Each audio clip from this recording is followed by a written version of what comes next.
Hello students, welcome back to another video of quadratic equation. तो आज हम quadratic formula के बारे में डिस्कस करने वाले हैं। तो चलिए without any further ado let's get started. तो first of all let us discuss everything about quadratic formula. तो सबसे पहले आप स्क्रीन पर देख सकते हो, मैंने एक क्वाड्रेटिक इक्वेशन का स्टैंडर्ड फॉर्म लिखा हुआ है जो कि है ax² plus bx plus c is equals to 0। तो कोई भी एक जनरल क्वाड्रेटिक इक्वेशन का फॉर्म, जब भी कोई इक्वेशन लिखा हुआ हो तो उसके रूट्स निकालने के लिए, यानी कि रूट्स का मतलब है x की वैल्यूज़, तो उस x की वैल्यूज़ को फाइंड करने के लिए हमारे पास एक जनरलाइज्ड फॉर्मूला है जिसे हम कहते हैं क्वाड्रेटिक फॉर्मूला। तो इस क्वाड्रेटिक फॉर्मूला मैंने यहाँ पे लिखा हुआ है जिसमें हमारे पास अंदर b, a और c इन तीनों की वैल्यूज़ आ रही है। तो अगर हमें a, b, c तीनों की वैल्यूज़ पता हो तो हम उन तीनों वैल्यूज़ को इस इक्वेशन में सब्स्टिट्यूट कर देंगे और फिर हमें x की अलग अलग वैल्यूज़ मिल जाएगी। तो सबसे पहले चलिए थोड़े टर्म्स समझते हैं। तो यहाँ पे मैंने अंडर रूट में b² माइनस 4ac लिखा हुआ है।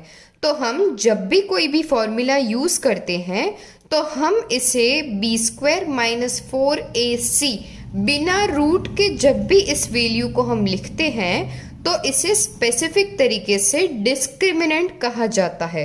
यानी कि डिस्क्रिमिनेंट का मतलब है कि x की वैल्यूज़ जब भी हम फाइंड करें तो मेजर इसकी वैल्यूज़ इस पूरे b² माइनस 4ac पर आधार रखती हैं, इसलिए हम इसे कहते हैं डिस्क्रिमिनेंट। तो यहाँ पे एक एग्जाम्पल लिया हुआ है, एक्सरसाइज 4.3 का question number 1। 2x² minus 7x plus 3 is equals to 0।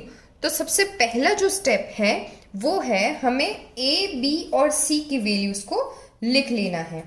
तो जब भी हम a, b, c की वैल्यूज़ लिखें तो हमेशा याद रखिए नंबर्स की जो आगे की साइन है वो भी हमें इंक्लूड करना है। जैसे कि मैंने b की वैल्यू -7 ली हुई है।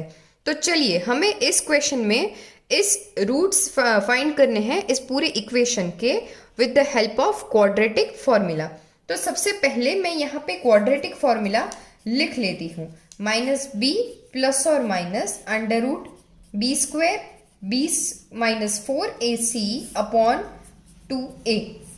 तो अब चलिए हम जो भी करस्पॉन्डिंग वैल्यूज़ हैं वो हम यहाँ पे डाल देते हैं। तो b के आगे माइनस है लेकिन हमारे पास b ऑलरेडी नेगेटिव है, तो माइनस और माइनस हो जाएगा प्लस, इसलिए मैं यहाँ 7 पॉजिटिव लिखूंगी। फिर प्लस और माइनस b² यानी 7 का -7 का स्क्वायर हो जाएगा 49 माइनस 4, a की वैल्यू जो है 2 और c की वैल्यू डाल देंगे।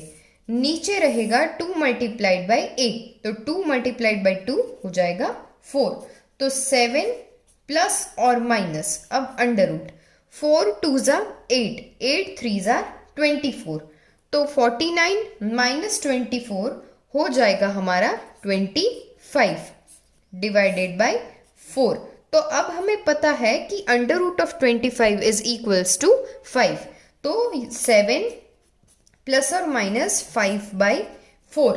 तो हम यहाँ पे क्या करेंगे कि मेरे पास 7 प्लस और माइनस दो ऑप्शंस हैं, तो इसे मैं जब भी सॉल्व करूँगी तो एक बार प्लस की साइन यूज़ करूँगी और दूसरी बार माइनस की साइन यूज़ करूँगी।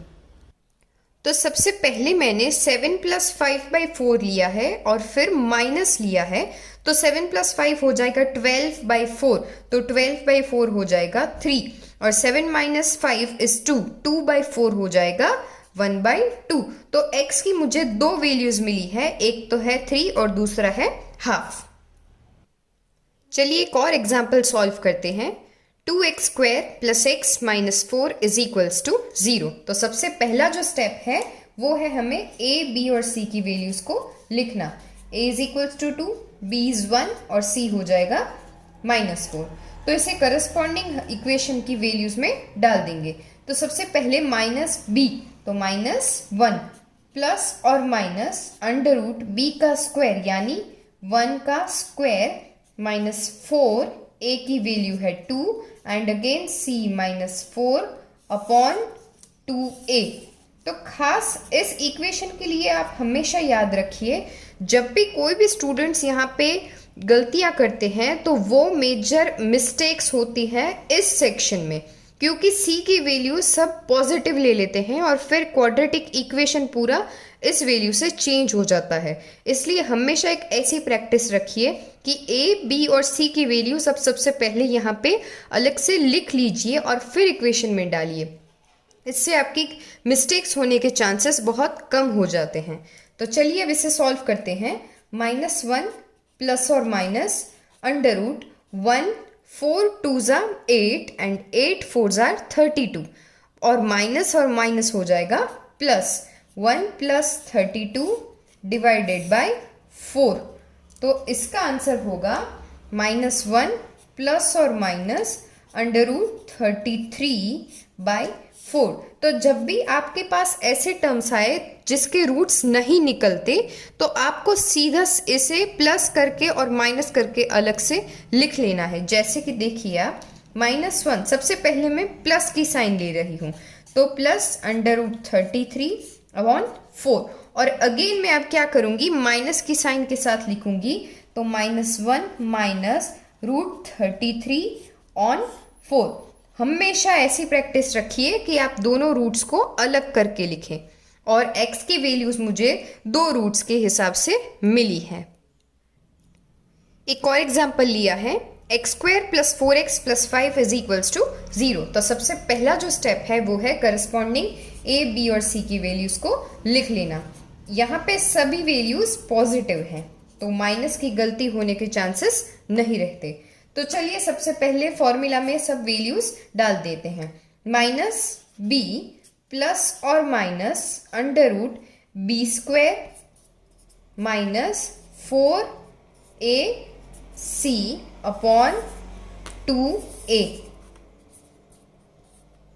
तो -4 प्लस और माइनस अंडर रूट 4 का हो जाएगा 16 -20 अपॉन 2। तो -4 प्लस और माइनस अंडर रूट ऑफ -4/2। तो यहाँ पे आप खास नोट करिए कि जो अंडर रूट होता है उसके अंदर हमेशा पॉजिटिव नंबर आना चाहिए। तो जब भी माइनस आता है तो हम अभी तक के हमारे 10th के लेवल पर इसे कहते हैं कि real roots does not exist, यानी रूट्स दो प्रकार के होते हैं। तो एक जो होता है वो होता है रियल रूट्स, यानी पॉजिटिव नंबर्स के साथ हम डील करते हैं, और एक होता है इमेजिनरी इमेजिनरी या तो कॉम्प्लेक्स रूट्स, जो आप कवर करेंगे हायर स्टैंडर्ड्स में। तो अभी के लिए सिर्फ हम रियल रूट्स को डिस्कस करेंगे, यानी जब भी हम अंडर रूट निकालते हैं तो नेगेटिव नंबर का अंडर रूट नहीं निकल सकता फॉर रियल नंबर्स। हेंस हम यहाँ पे लिख लेंगे under root of -4 is not possible, hence we have no real roots for this particular equation. आपको सिर्फ इतना सेंटेंस लिखना है, नो रियल रूट्स।